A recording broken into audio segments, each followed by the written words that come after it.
एकाग्र नहीं हो जाता है। तो आज ये 2-3 चीजों का ध्यान रखेंगे।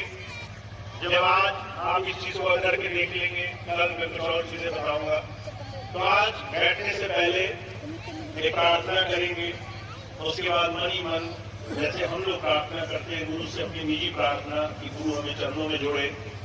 उसके बाद सिमरन शुरू करेंगे और जब तक मैं कहूंगा तब तक आराम से बैठेंगे। तो सभी भाई बहन आराम से अपनी जगह बना लें, फासला ले लें, जगह ले लें।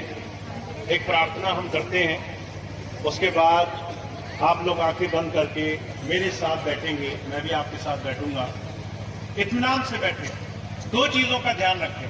अगर आप पर ज्यादा नहीं बैठा जा रहा तो आराम से अपनी जगह बैठे रहें, पर इधर उधर हिले डुले नहीं, बातचीत नहीं करें, दूसरे को परेशान बिल्कुल न करें।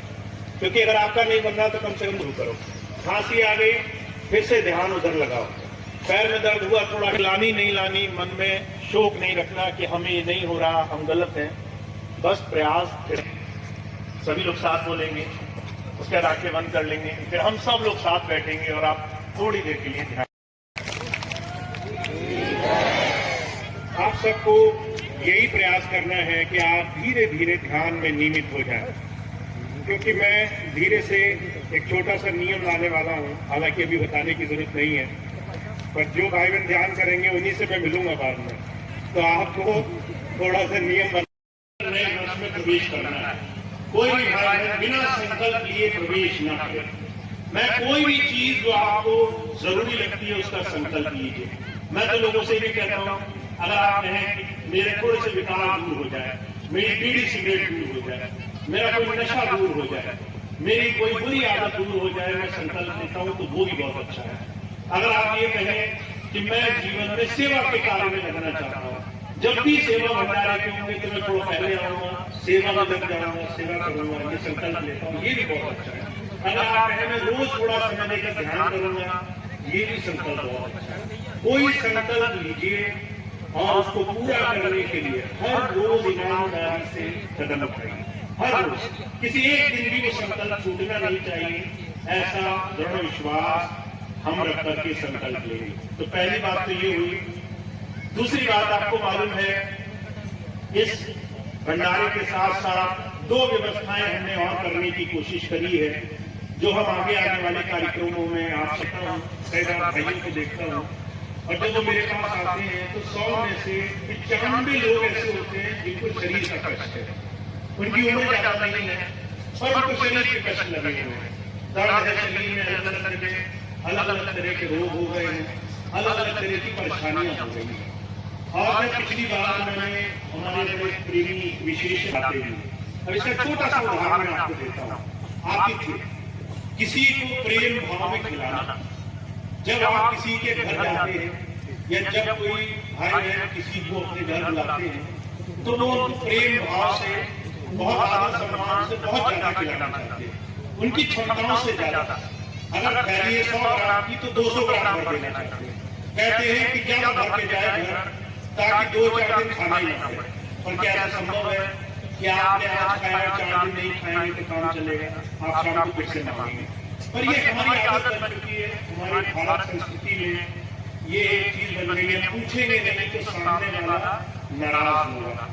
पर मैं आपको आपके लिए कहना चाहता हूँ, अगर कोई आपको प्रेम से कह भी रहा है कि भाई थोड़ा सा खा लो, थोड़ा सा खा लो, तो आप अपनी सीमाएं पहचानें और स्वाद की दवा भोजन की तरह न खानी। फिर से बताता हूँ, भोजन को दवा की तरह खाएं, भोजन को दवा की तरह खाएं, ताकि दवा भोजन की तरह न खानी। तो इसके लिए थोड़ा सा कम खाना, इसमें तो कोई परेशानी नहीं है। कम खाओगे तो रोगी नहीं होंगे, ज्यादा खाओगे जल्दी जाकर डॉक्टर का मुंह देखोगे। तो इसीलिए हमें आहार से, थोड़े कम आहार से आप जीवन में बहुत बचत कर सकते हैं।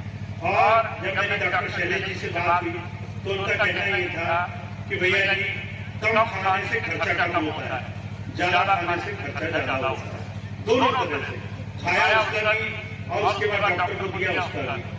तो प्रयास इतना करें कि आप अपने आहार को बहुत समझें।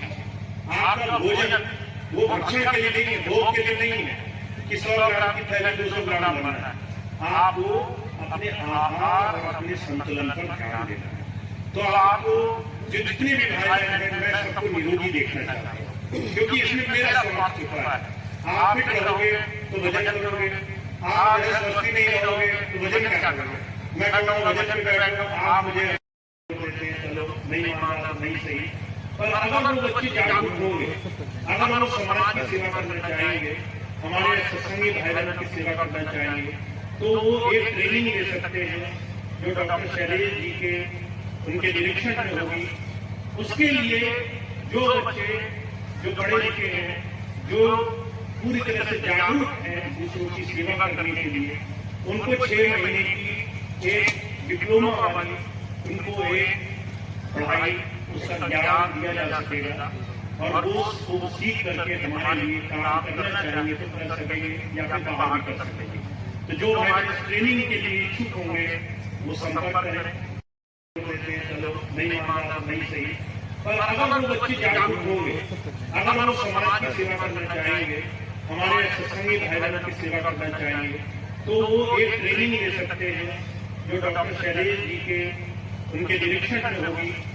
उसके लिए जो बच्चे जो पढ़े लिखे हैं, जो पूरी तरह से जागरूक हैं दूसरों की सेवा करने के लिए, उनको 6 महीने की एक डिप्लोमा वाली उनको एक पढ़ाई उसका ज्ञान दिया जा सकेगा और वो सीख करके हमारे लिए काम करना चाहेंगे तो कर सकेंगे या फिर बाहर भी कर सकेंगे।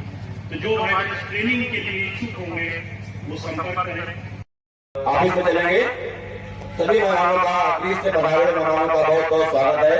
सभी स्टेज पर आए हैं। चौधरी साहब के भाव पे इस समय 15 दिन तक कर रहे हैं, तो योगा का अभ्यास कर रहे हैं।